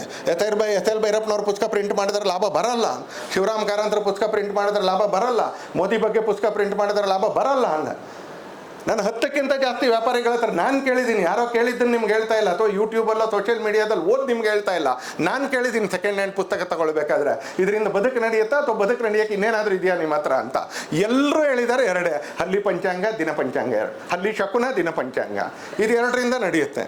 ಪತ್ರಕರ್ತರು ಕೆಲವರು ಇದ್ದಾರೆ ಇಲ್ಲಿ ಒಂದ್ಸಲಿ, ಪತ್ರಿಕೆ ನಡೆಸುವಂಥ ವ್ಯಕ್ತಿಗಳಿಗೆ ತುಂಬ ಹತ್ತಿರದಲ್ಲಿ ಹೆಚ್ಚು ಕಡಿಮೆ ದಿನ ಮಾತಾಡ್ತಾ ಇರ್ತೀನಿ. ಜಾಸ್ತಿ ಪ್ರತಿ ಪ್ರಿಂಟ್ ಮಾಡೋದು ಬೇಡ ಅಂತ ಡಿಸೈಡ್ ಮಾಡ್ತಾರೆ ಅವರು. ಯಾಕಂದರೆ ಜಾಸ್ತಿ ಪ್ರತಿ ಪ್ರಿಂಟ್ ಮಾಡಿದ್ರೆ ಅಷ್ಟು ಲಾಸ್ಟ್ ಜಾಸ್ತಿ ಆಗುತ್ತೆ ಅಂತ. ಪುಸ್ತಕ ಬರೆದಿದ್ದಾರಲ್ಲ ಒಂದ್ಸಲಿ, ಹುಚ್ಚಿಗೆ ಬರೆದಿರೋದು, ಹಣಕ್ಕಲ್ಲ. ಯಾವುದಕ್ಕೆ ಬರೆದಿರೋದು ಹೇಳಿ ಒಂದ್ಸಲಿ, ಯಾವುದಕ್ಕೆ ಬರೆದಿರೋದು? ಇನ್ನೊಂದ್ಸಲಿ ಹೇಳಿ. ಒಬ್ಬೊಬ್ರಿಗೆ ಒಂದೊಂದು ಥರದ್ದು ಹುಚ್ಚಿರುತ್ತೆ, ಇದೊಂಥರ ಒಳ್ಳೆ ಹುಚ್ಚು ಅಂತ. ಸದ್ಯಕ್ಕೆ ಇದು ಲಾಸ್ ಅಂತ ಅನ್ಸಿದ್ರು ಕೂಡ ಅವ್ರ ಮನೆಗೆ ಮತ್ತು ಸುತ್ತಮುತ್ತ ಇರ್ತಕ್ಕಂಥವ್ರಿಗೆ ಇದೊಂದು ಒಳ್ಳೆ ಹುಚ್ಚಿದೆ. ಒಂದು ಪುಸ್ತಕ ಬರೆಯೋದು, ಯೂಟ್ಯೂಬ್ ಚಾನಲ್ ಮಾಡೋದು, ಈ ವಿಷಯದಲ್ಲಿ ಒಂದ್ಸಲಿ ಗ್ಲಾಮರೇ ಇಲ್ಲ. ಅದರಲ್ಲಿ ಗ್ಲಾಮರೇ ಇಲ್ಲದೆ ಇರೋ ಚಾನಲ್ ಹೇಗೆ ಓಡುತ್ತೆ ಅಂತಾನೆ. ಗ್ಲಾಮರ್ ಜಗತ್ತಿದ್ದು ನಮ್ಮದು, ಹೇಗೆ ಅರ್ಥ ಜಗತ್ತು ಹಾಗೆ ಗ್ಲಾಮರ್ ಜಗತ್ತು. ಇವತ್ತು ಗ್ಲಾಮರೇ ಇಲ್ಲದೆ ಇರೋ ಈ ಚಾನಲಲ್ಲಿ ಗೋವನ್ನು ತೋರಿಸ್ತಾ ಇದ್ರೆ ಏನು ಗ್ಲಾಮರ್ ತೋರಿಸೋದು ಅನ್ಸದೆ.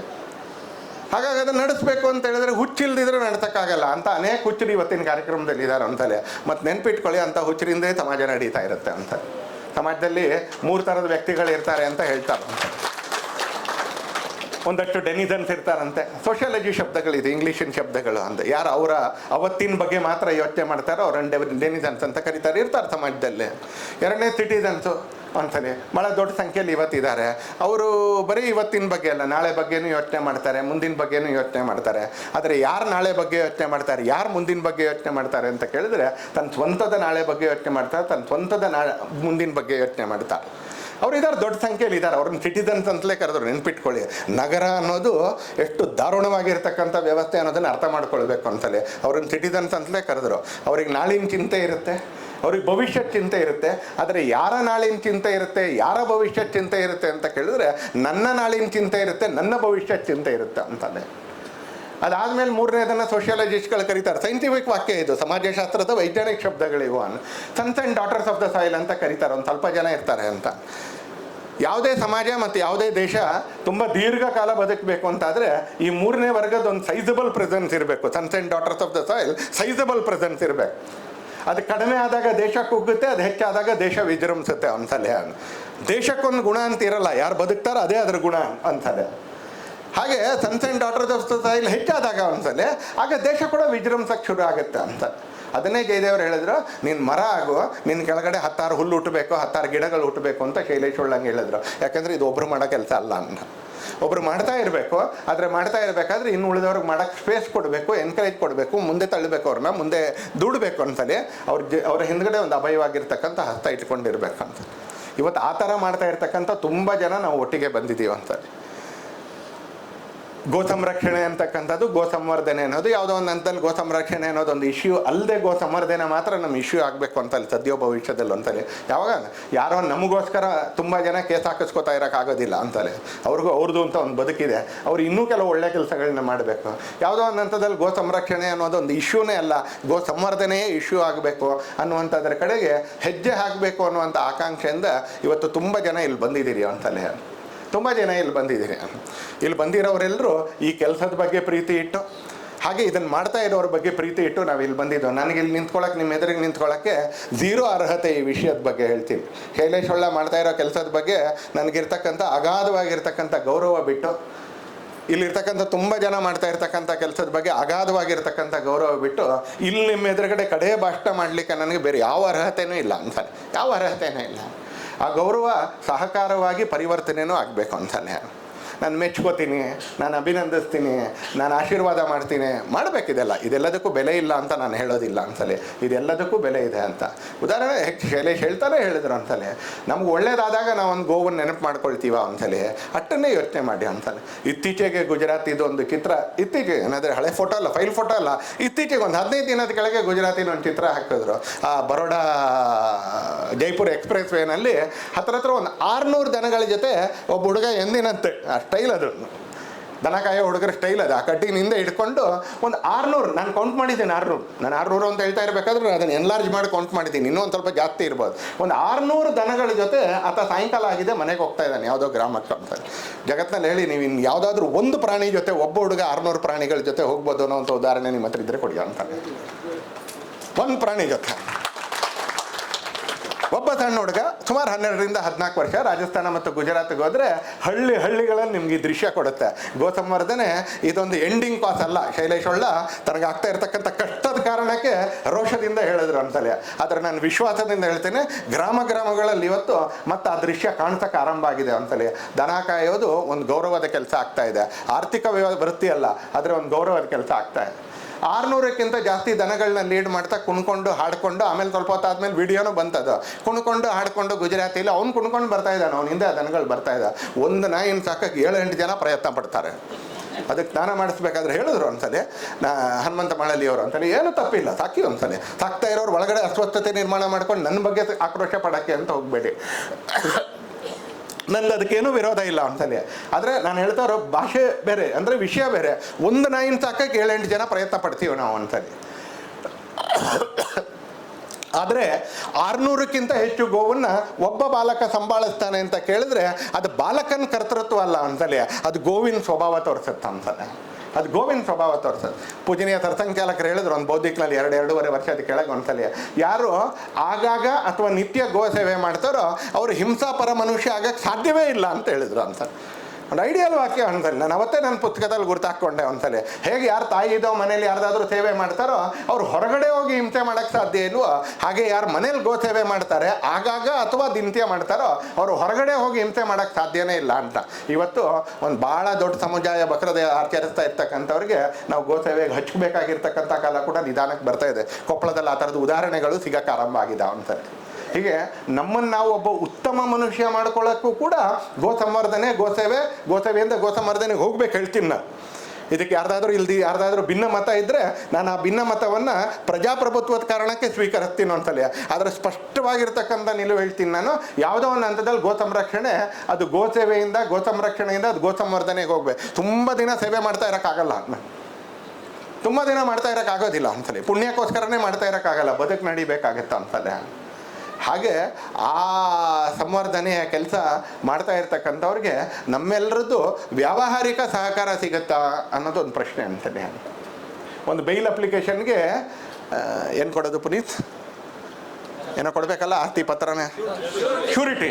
ಒಂದು ಬೈಲ್ ಅಪ್ಲಿಕೇಶನ್ಗೆ ಶ್ಯೂರಿಟಿ ಕೊಡೋಕ್ಕೆ 5-6 ಫೋನ್ ಮಾಡಬೇಕಾಗತ್ತೆ ಒಂದ್ಸಲಿ. ಏನೂ ಅಪಾಯ ಇಲ್ಲ, ಏನೂ ಅಪಾಯ ಇಲ್ಲ, ಒಂದು ಶ್ಯೂರಿಟಿ ಕೊಡಬೇಕಾಗತ್ತೆ ಅಷ್ಟೇ. ನಾನು ಹೇಳ್ತೀನಿ ಏನೂ ಅಪಾಯ ಇಲ್ಲ ಅಂತ ಹೇಳಿದ್ರೆ ನನಗೆ ಕೊಡೋಕ್ಕಾಗಲ್ಲ, ಸಂಪಾದನೆ ಮಾಡ್ತಾ ಇಲ್ಲ, ದೌರ್ಭಾಗ್ಯದಿಂದ ಹೇಳ್ತೀನಿ ನಾನು. ಏನೂ ಅಪಾಯ ಇಲ್ಲ ಅಂತ. ನನಗೂ ಒಂದು ಸಂಪಾದನೆ ಇದ್ದಿದ್ರೆ ನಾನು 100 ಜನರಿಗೆ ಶ್ಯೂರಿಟಿ ಕೊಡ್ತಿದ್ದೆ, 100 ಜನರಿಗೆ ಶ್ಯೂರಿಟಿ ಕೊಡ್ತಿದ್ದೀನಿ. ಆದರೆ ಕನ್ವಿನ್ಸ್ ಮಾಡಬೇಕಾಗತ್ತೆ ಒಂದ್ಸಲ. ಆ ಗೋ ಸಂರಕ್ಷಕರಿಗೆ ಶ್ಯೂರಿಟಿ ಕೊಡೋದ್ರಿಂದ ಹಿಡಿದು ಏನು, ಯಾಕಂದ್ರೆ ಅವ್ರು ಕಳ್ಳರಲ್ಲ, ಅವ್ರು ಓಡೋಗೋದಿಲ್ಲ, ಅವ್ರು ಗೋ ಸಂರಕ್ಷಕರು. ನಮಗಿಂತ ಮುಂಚೆ ಜೈಲಿಗೆ ಹೋಗೋಕ್ಕೆ, ಕಸ್ಟಡಿಗೆ ಹೋಗೋಕ್ಕೆ ಸಿದ್ಧ ಇರ್ತಾರೆ ಅವರು. ಅವ್ರು ಜೈಲಿಗೆ ಹೋಗ್ದಿದ್ರೆ, ಕಸ್ಟಡಿಗೆ ಹೋಗ್ದಿದ್ರೆ ಮಾತ್ರ ನಿಮಗೆ ಸಮಸ್ಯೆ. ನಮ್ಮ ಅಣ್ಣ ತಮ್ಮನಿಗೆ ನಾವು ಸಾಲಕ್ಕೆ ಅಪ್ಲಿಕೇಶನ್ಗೆ ಶ್ಯೂರಿಟಿ ಹಾಕಿದ್ದಾಗ ಮುಳುಗಿಸೋಗಿದ್ದಾರೆ. ಆದರೆ ಗೋ ಸೇವಕರು ಯಾರೂ ಮುಳುಗಿಸೋಗಲ್ಲ, ಅವ್ರು ಮೊದಲು ಜೈಲಿಗೆ ಹೋಗೋಕ್ಕೆ ತಯಾರಿರ್ತಾರೆ. ನಮ್ಮ ಸಹಕಾರ ಹೇಗೆ ಅಂತ ಕೇಳಿದ್ರೆ ಗೋ ಸಂರಕ್ಷಕರಿಗೆ ಶ್ಯೂರಿಟಿ ಆಗ್ತೀವ ಅಂತಲೇ. ಹಾಗೆ ನಮ್ಮ ಒಳ್ಳೆ ದಿನಗಳಲ್ಲಿ ಗೋ ಸೇವೆಯನ್ನು ನಾವು ನೆನಪು ಮಾಡ್ಕೊಳ್ತೀವ ಅಂತಲೇ. ನಾನು ಮತ್ತೆ ಹೇಳ್ತೀನಿ, ಆಶೀರ್ವಾದಕ್ಕೆ ಬೆಲೆ ಇದೆ ಅಂತಲೇ. ಆಶೀರ್ವಾದಕ್ಕೆ ಬೆಲೆ ಇಲ್ಲ ಅಂತ ನಾನು ಹೇಳೋದಿಲ್ಲ, ಆಶೀರ್ವಾದಕ್ಕೆ ಬೆಲೆ ಇದೆ. ಆದರೆ ಆಶೀರ್ವಾದದಿಂದಲೇ ಜೀವನ ನಡೆಯೋದಿಲ್ಲ ಅಂತ. ಯಾರೋ ಒಬ್ರು ಕೈ ಹಿಡಿಯೋರು ಕೂಡ ಬೇಕಾಗ್ತಾರೆ ಒಂದ್ಸಲ ಅನ್ನೋ ಆ ಥರ ಈ ಉತ್ತಮ ಕೆಲಸಕ್ಕೆ ನಾವು ಸಹಕಾರಿ ಆಗ್ಬೋದಾ ಅನ್ನೋದನ್ನು ಕೂಡ ಇಲ್ಲಿ ಕೂತ್ಕೊಂಡಿರ್ತಕ್ಕಂಥವ್ರು ಒಂದು ಚಳವಳಿಯ ಮುಖಾಂತರ ಹೊರಗಡೆ ನಾವೆಲ್ಲರೂ ಕೂಡ ಯೋಚನೆ ಮಾಡಬೇಕಾಗಿರ್ತಕ್ಕಂಥ ಅವಶ್ಯಕತೆ ಇದೆ ಅನ್ನೋ. ಆ ಗೋ ಸಂರಕ್ಷಕರಿಗೆ, ಗೋ ಸೇವಕರಿಗೆ ನಾವು ಸಹಕಾರಿಗಳಾಗೋದ್ರ ಜೊತೆಗೆ, ಆಗಲೇ ಹೇಳಿದ್ರು ಒಂದ್ಸಲಿ ಹನುಮಂತರಾವ್ ಮಳಲಿಯವರು, ನಾವು ಬಂದರೆ ಅಲ್ಲಿ ಗೋ ಸೇವೆ ಮಾಡಿ 200 ರೂಪಾಯಿ ದಕ್ಷಿಣೆನೂ ಹಾಕಿ ವಾಪಸ್ ಬರ್ಬೋದು ಅಂತೇಳಿ. ಆರ್ಗ್ಯಾನಿಕ್ ಮಂಡ್ಯದವರು ಮಂಡ್ಯದಲ್ಲಿ ಮಾಡ್ತಾರೆ, ತಿಪ್ಟೂರಿನಲ್ಲಿ ಒಬ್ಬರು ದಂಪತಿಗಳು ಮಾಡ್ತಾ ಇದ್ದಾರೆ, ಕೊಪ್ಪದಲ್ಲಿ ಒಂದು ದಂಪತಿಗಳು ಮಾಡ್ತಾ ಇದ್ದಾರೆ. ನೀವು ಹೋಗ್ಬೋದು, 1 ದಿನ 2 ದಿನ ಸ್ವಲ್ಪ ಮಟ್ಟಿಗೆ ಶುಲ್ಕ ಕೊಟ್ಟು ಅಲ್ಲಿ ಕಳಿಬೋದು, ಮಣ್ಣಿನ ಜೊತೆಗಿರ್ಬೋದು, ಮಣ್ಣಿನ ಅನೇಕ ಸಂಗತಿಗಳನ್ನ ತಿಳ್ಕೊಳ್ಬೋದು ಅನ್ನೋಂಥ ವ್ಯವಸ್ಥೆಗಳು ಇವತ್ತು ನಿಧಾನಕ್ಕೆ ಬರ್ತಾ ಇದೆ ಅಂತ. ನಿಧಾನಕ್ಕೆ ಕೆಲವರಾದರೂ ಶೈಲೇಶ್ ಆರಾಮ ಮಾಡಿದ್ದಾರೆ, ಮಧು ಆರಾಮ ಮಾಡಿದ್ದಾರೆ, ಪುನೀತ್ ಆರಾಮ ಮಾಡಿದ್ದಾರೆ, ಕೃಷ್ಣ ಆರಾಮ ಮಾಡಿದ್ದಾರೆ, ಗಂಗಾಧರ್ ಆರಾಮ ಮಾಡಿದ್ದಾರೆ. ಈ ಥರ ಯೋಚನೆ ಮಾಡ್ತಾ ನಾನು ಕೂಡ ನಿಧಾನಕ್ಕೆ ನದಿಗೆ ಹೊಳಲಿನ ದಿಕ್ಕಿಗೆ ಸಾಗುವುದಾದರೆ ಕೊಳೆತೊಂದು ಕಸ ಕಡ್ಡಿ ಸಾಕು ಅನ್ನುವಂಥ ವಾಕ್ಯ ನೆನಪು ಮಾಡಿಕೊಂಡು ಒಂದು ಸ್ವಲ್ಪ ದಿನದಲ್ಲಿ ಒಂದು 10 ನಿಮಿಷ ಹೋಗೋಣ ಕೊಳಸ್ಕಳೆ ಕಡ್ಡಿಗಳ ಥರ ಪ್ರವಾಹದ ಜೊತೆಗೆ. ಆದರೆ ಒಂದು ಅರ್ಧ ಗಂಟೆ ಒಂದು ಸ್ವಲ್ಪ ಎದುರಿಗೆ ಈಜಿಕೆಂತ ಶುರು ಮಾಡಿದ್ರೆ ನಾನು ಅಂದ್ಕೊಳ್ತೀನಿ ಇದೊಂದು ಇನ್ನಷ್ಟು ದೊಡ್ಡ ಆಂದೋಲನ ಆಗುತ್ತೆ. ನಾನು ಭರವಸೆಯಿಂದ ಹೇಳ್ತೀನಿ, ನಾನು ಓಡಾಡ್ತಾ ಇರೋದ್ರಿಂದಾಗಿ, ನೋಡ್ತಾ ಇರೋದ್ರಿಂದಾಗಿ ನಾನು ಭರವಸೆಯಿಂದ ಹೇಳ್ತಾ ಇದ್ದೀನಿ. ಇದೇನು ಇವತ್ತು ಕನಿಕರದಿಂದ ನಾವು ಸಹಕಾರ ಕೊಡಬೇಕು ಅಂತೇನಿಲ್ಲ, ಇವತ್ತು ಅಭಿಮಾನದಿಂದ ಸಹಕಾರ ಕೊಡುವಂಥ ಸ್ಥಿತಿಗೆ ಇವತ್ತು ಬಂದಿದೆ ಅನ್ನ. ಮೆನಿ ಥಿಂಗ್ಸ್ ಆರ್ ಹ್ಯಾಪನಿಂಗ್ ಅನ್ಸರಿ. ನಾನು ಇತ್ತೀಚೆಗೆ ನಾನು ಅದು ಪೂರ್ತಿ ಸತ್ಯ ಅಂತ ನಾನು ಏಕ್ದಮ್ ನಿಮ್ಮ ಎದುರಿಗೆ ಸಾಧಿಸ್ಲಿಕ್ಕೆ ನಾನು ರೆಡಿ ಇಲ್ಲ ಅಂತಲೇ ಮೊನ್ನೆ ಪತ್ರಿಕೆಯಲ್ಲಿ ಬಂತು. ಅದಾದಮೇಲೆ ನಾನು ಇಂಟರ್ನೆಟ್ ನೋಡಿದಾಗ ಇಂಟರ್ನೆಟ್ನಲ್ಲಿ ಆ ವಿವರ ಮತ್ತೆ ಸಿಕ್ತು. ಸತ್ಯ ಇರ್ಬೋದು ಅಂತ ಹೇಳ್ತಾ ಇದ್ದೀನಿ, ಮತ್ತು ನಾನು ಸತ್ಯ ಅಂತ ನಾನು ನಿಮ್ಗೆ ಹೇಳ್ತಾ ಇಲ್ಲ. ಪತ್ರಿಕೆಯಲ್ಲಿ ಬಂದಿದ್ದರಿಂದ 1942ನೇ ಇಸ್ವಿಯಲ್ಲಿ ಭಾವನಗರದ ರಾಜ ಬ್ರೆಜಿಲ್ಗೆ ಒಂದು ಗೀರ್ ಎತ್ತನ್ನು ಆತ ದಾನ ಕೊಡ್ತಾನೆ ಒಂದ್ಸಲಿ. ಕೃಷ್ಣ ಅಂತ ಅದರ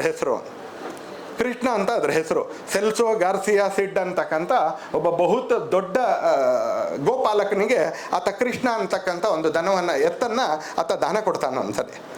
ಅವತ್ತಿನಿಂದ ಅವ್ರು ಹೇಳ್ತಾರೆ ವೈಟ್ ರೆವಲ್ಯೂಷನ್ ಬ್ರೆಜಿಲ್ನಲ್ಲಿ ಶುರು ಆಯಿತು. ಇವತ್ತು ಆ ದಾಖಲೆ ಮತ್ತು ಪತ್ರಿಕೆಯ ಲೇಖನ ಹೇಳುತ್ತೆ, ಇವತ್ತು ಗೀರ್ ದನಗಳು ಬ್ರೆಜಿಲ್ನ 80% ಅಂತ. ಗೀರ್ ದನಗಳು ಇವತ್ತು 80% ಅಂತ. 1942 ಕ್ಷಮಿಸಿ 1949ರಲ್ಲಿ ಭಾವನಗರದ ಮಹಾರಾಜ ಅವ್ರಿಗೆ ದಾನ ಕೊಡ್ತಾರೆ ಅಂತ ಆ ಕತೆ ಹೇಳುತ್ತೆ ಒಂದ್ಸಲ. ಅಂದರೆ ಇವತ್ತು ಎಲ್ಲೋ ಸುತ್ಕೊಂಡು ವಾಪಸ್ ಅಲ್ಲಿಗೆ ಬರ್ತಾ ಇದೆ ಒಂದ್ಸಲ. ಯಾಕಂದರೆ ನಾವೆಲ್ಲರೂ ನಂಬಿದ್ದೀವಿ ಹಿಂದೂ ಪದ್ಧತಿಯಲ್ಲಿ, ಹಿಂದೂ ನಂಬಿಕೆಯಲ್ಲಿ ಬದುಕು ಸರಳ ರೇಖೆ ಅಲ್ಲ, ಬದುಕು ಅದೊಂದು ಸೈಕ್ಲಿಕಲ್, ವೃತ್ತಾಕಾರ. ವಾಪಸ್ ಬಂದೇ ಬರುತ್ತೆ, ಹೋಗಿದ್ದೆಲ್ಲ ಬಂದೇ ಬರುತ್ತೆ. ನಮ್ಮ ಪ್ರಯತ್ನ ಇದ್ದರೆ ಬೇಗ ಬರುತ್ತೆ, ತುಂಬ ದೀರ್ಘಕಾಲ ಉಳ್ಕೊಳ್ಳುತ್ತೆ. ನೆನಪಿಟ್ಕೊಳ್ಳಿ ಅಂತ ನಮ್ಮೆಲ್ಲ ಹಿರಿಯರು ಕಲಿಸಿರೋದು ಅದನ್ನೇ ಒಂದ್ಸಲಿ. ಬಂದೇ ಬರುತ್ತೆ ಒಳ್ಳೆಯದು ಅನ್ನುವಂಥದ್ದು. ಆದರೆ ನಮ್ಮದೊಂದು ಪುರುಷಾರ್ಥ ಇದ್ದರೆ, ನಮ್ಮದೊಂದು ಪ್ರಯತ್ನ ಇದೆ, ಅದು ಬೇಗ ಬರುತ್ತೆ ಮತ್ತು ದೀರ್ಘಕಾಲ ಉಳ್ಕೊಳ್ಳುತ್ತೆ. ಇಲ್ದಿದ್ರೆ ಅದು ಚಕ್ರ ಥರ ಒಂದು ಬಿಂದು ಅಷ್ಟೇ, ಬರುತ್ತೆ ಕೂಡಲೇ ಹೋಗುತ್ತೆ. ಹಾಗೆ ನಾವು ಪ್ರಯತ್ನ ಪಟ್ಟರೆ ಒಂದ್ಸಲಿ ರಾಮನ್ ಥರ, ಕೃಷ್ಣನ್ ಥರ ನಾವು ಪ್ರಯತ್ನ ಪಟ್ಟರೆ, ವಿವೇಕಾನಂದರ ಥರ, ಚಂದ್ರಶೇಖರ್ ಆಜಾದ್ ಥರ ನಾವು ಪ್ರಯತ್ನ ಪಟ್ಟರೆ ಅದು ಬೇಗ ಬರುತ್ತೆ ಮತ್ತು ಸ್ವಲ್ಪ ದೀರ್ಘಕಾಲ ಉಳ್ಕೊಳ್ಳುತ್ತೆ ಒಂದ್ಸಲಿ. ನಮ್ಮದು ನಿಮ್ಮದು ಎಲ್ಲರದ್ದು ಕರ್ತವ್ಯ ಏನಂತ ಕೇಳಿದ್ರೆ ಅದು ಬೇಗ ಬರಬೇಕು ಮತ್ತು ಸುದೀರ್ಘಕಾಲ ಉಳ್ಕೊಳ್ಳುವಂಥ ನಿಟ್ಟಿನಲ್ಲಿ ಮಾಡ್ತಾ ಇರೋವಂಥವ್ರಿಗೆ ಬೆನ್ನೆಲುಬಾಗಿ, ಮಾಡ್ತಾ ಇರ್ತಕ್ಕಂಥವ್ರಿಗೆ ಸಹಕಾರಿಗಳಾಗಿ ನಿಂತ್ಕೊಂಡು ಶ್ರೀಮತಿ ಗೀತಾ ಅಂತವ್ರಿಗೆ ಒಂದು ವಿಶ್ವಾಸ ಕೊಡುವಂಥ ಕೆಲಸ ಮಾಡಬೇಕು. 2008 ಒಂದು 5,000 ವಿಡಿಯೋ ಮಾಡ್ತಾ ಇದ್ದರೂ ಕೂಡ ಸಮಾಜ ಜೊತೆಗಿದೆ ಅಂತಕ್ಕಂಥ ವಿಶ್ವಾಸ ಇದೆ ಅವ್ರಿಗೆ. ನಾ ಕೇಳಿದ್ವಿ, ರಾಮಸ್ವಾಮಿನೂ ಹೇಳಿದ್ರು, ಶೈಲೇಶ್ ಹೇಳಿದ್ದನ್ನೆಲ್ಲ ರಾಮಸ್ವಾಮಿ ಕೂಡ ಹೇಳಿದ್ರು. ಆ ಮಕ್ಕಳು ಕೂಡ ಬರ್ತಿದ್ದೆ, ರಜಾ ಅಂದರೆ ಅಲ್ಲಿಗೆ ಓಡ್ ಬರ್ತಾವೆ ಅಂತ. ಯಾಕಂದರೆ ನಾನು ಸಂಘದ ಕಾರ್ಯಕರ್ತ, ನಮಗೆ BJP ಕಾರ್ಯಕರ್ತ ಕೂಡ ಇವತ್ತು ನಮಗಿರೋ ಭಾಳ ದೊಡ್ಡ ಸಮಸ್ಯೆ ಏನಂದರೆ ಸಂಘದ ಕಾರ್ಯಕರ್ತರ ಮಕ್ಕಳು ಶಾಖೆಗೆ ಬರಲ್ಲ, BJP ಕಾರ್ಯಕರ್ತರ ಮಕ್ಕಳು ನಾಯಕರಾಗಕ್ಕೆ ತಯಾರಿದ್ದಾರೆ, ಕಾರ್ಯಕರ್ತರಾಗಲ್ಲ. ಇದು ನಮಗಿರೋ ಸಮಸ್ಯೆ. ಶೈಲೇಶ್ ಒಳ್ಳಂಗೆ ಆ ಸಮಸ್ಯೆ ಇಲ್ಲ. ನಾನು ಮಾಡ್ತಾ ಇದ್ದೀನಿ, ಆದರೆ ನನ್ನ ಮಕ್ಕಳು ಅಮೆರಿಕಕ್ಕೆ ಹೋಗಬೇಕು ಅಂದ ಆ ಆಕಾಂಕ್ಷೆ ನಾನು ತಪ್ಪು ಅಂತ ಹೇಳೋದಿಲ್ಲ ಅಂತೇಳಿ, ಹೋಗಲಿ ಅಂತೇಳಿ. ಆದರೆ ಹೋಗೋ ಅಷ್ಟು ದಿನ ಅವ್ರಿಗೆ ಶೃಂಗೇರಿ ಕೊಪ್ಪಕ್ಕೆ ಹೋಗಬೇಕು ಅನ್ಸುತ್ತೆ, ಗೋಶಾಲೆಗೆ ಹೋಗಬೇಕು ಅನ್ಸುತ್ತೆ, ಆ ಗೋವುಗಳ ಜೊತೆ ಇರಬೇಕು ಅಂತ ಅನ್ಸುತ್ತೆ ಅಂತಲೇ. ಅಂದರೆ ಇಲ್ಲಿ ನಮ್ಮಲ್ಲಿ ಅನೇಕರಿಗೆ ಕಾಡ್ತಾ ಇರ್ತಕ್ಕಂಥ ಪಾಪ ಪ್ರಜ್ಞೆ ಶೈಲೇಶ್ ಒಳ್ಳೆ ಅವ್ರಿಗೆ ಕಾಡೋದಿಲ್ಲ. ಯಾಕಂದರೆ ಅವ್ರು ಮಾಡ್ತಾ ಇರೋದನ್ನು ಅವ್ರ ಹೆಂಡತಿ ಮಾತ್ರ ಅಲ್ಲ, ಕಟ್ಕೊಂಡಿರೋ ಕಾರಣಕ್ಕೆ ಜನ್ಮ ಕೊಟ್ಟಿರ್ತಕ್ಕಂಥ ಮಕ್ಕಳು ಕೂಡ ಆ ಕೆಲಸವನ್ನು ಒಪ್ಕೊಂಡಿದ್ದಾರೆ ಒಂದ್ಸಲಿ, ಅದನ್ನು ಇಚ್ಛೆಯಿಂದ ಮಾಡ್ತಾ ಇದ್ದಾರೆ. ಈ ಪುಣ್ಯ ಭಾಳ ಕಡಿಮೆ ಜನರಿಗೆ ಸಿಗುತ್ತೆ. ಯಾವುದೋ ಮನೆಯಲ್ಲಿ ಧಾರವಾಡದ ಗರಗ ಗ್ರಾಮದಲ್ಲಿ ಒಂದೇ ಮನೆಯಲ್ಲಿ 7 ಜನ ರಾಮಕೃಷ್ಣ ವಿವೇಕಾನಂದ ಆಶ್ರಮದ ಸನ್ಯಾಸಿಗಳಾಗಿ ಹೊರಟಿದ್ದಾರೆ. ಚಿಕ್ಕಬಳ್ಳಾಪುರ ಜಿಲ್ಲೆಯ ಒಂದು ಗ್ರಾಮದಲ್ಲಿ ಒಂದೇ ಮನೆಯ 5 ಜನ IPS ಆಫೀಸರ್ಗಳಾಗಿದ್ದಾರೆ. ಈ ಥರದ ಪುಣ್ಯ ಕೆಲವು ಕುಟುಂಬಗಳಿಗೆ ಸಿಗ್ತಾವೆ. ಒಂದು ಅಪಾರವಾಗಿರ್ತಕ್ಕಂಥ ಶಕ್ತಿ ಇದೆ ಅಂತಲೇ. ಆ ಶಕ್ತಿನ ನೀವು ಇವತ್ತು ಗೋಪ್ರೇಮಿಗಳಿಗೆ, ಗೋಸೇವಕರಿಗೆ, ಗೋ ಸಂರಕ್ಷಕರಿಗೆ ಕೊಟ್ಟಿದ್ದೀರಿ. ಹಾಗಾಗಿ ಮಾಡ್ತಾ ಇರೋರ ಜೊತೆಗೆ ನಿಮಗೂ ಕೂಡ ಧನ್ಯವಾದಗಳನ್ನ ಸಮರ್ಪಿಸ್ತಾ ನನ್ನ ಮಾತನ್ನು ನಾನು ಮುಕ್ತಾಯ ಮಾಡ್ತೀನಿ.